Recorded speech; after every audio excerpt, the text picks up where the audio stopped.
যদি কূটনীতিকে অগ্রাধিকার দেওয়া হয় তাহলে যুক্তরাষ্ট্রের সঙ্গে সংঘাত এড়াতে সমঝোতা হাতের নাগালে রয়েছে, এমন মন্তব্য করেছেন ইরানের পররাষ্ট্রমন্ত্রী আব্বাস আরাগচি। জেনেভায় আসন্ন বৈঠকের আগে তিনি জানিয়েছেন, একটি ঐতিহাসিক ও নজিরবিহীন চুক্তির সুযোগ তৈরি হয়েছে, যা কূটনীতির গুরুত্বের উপর নির্ভর করবে। আরাগচি স্পষ্ট করেছেন, তেহরান কোনো পরিস্থিতিতেই পারমাণবিক অস্ত্র তৈরি করবে না, তবে শান্তিপূর্ণ পারমাণবিক প্রযুক্তির সুবিধা ভোগের অধিকার ইরানের জনগণের রয়েছে। 72 ঘন্টা ময়েশ্চার লক সমৃদ্ধ লিলি বডি ওয়াশ, শিয়া বাটারের গুডনেস স্কিন রিপেয়ার করে রাখে সফট ও গ্লোয়িং।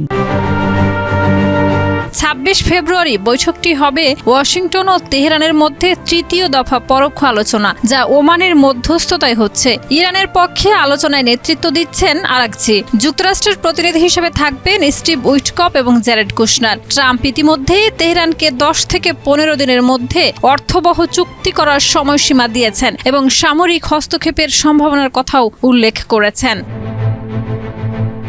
একই সময়ে যুক্তরাষ্ট্র মধ্যপ্রাচ্যে সামরিক উপস্থিতি জোরদার করেছে। নৌবাহিনীর বৃহত্তম বিমানবাহী রণতরী ইউএসএস জেরাল্ড ফোর্ড গ্রিসের ক্রিট দ্বীপে ন্যাটো ঘাঁটিতে নোঙ্গর করেছে। এর বিপরীতে ইরানের বিপ্লবী গার্ড বাহিনী আইআরজিসি দেশের দক্ষিণাঞ্চলে মহড়া চালাচ্ছে এবং শক্ত ঘাঁটি তৈরি করার দাবি করছে।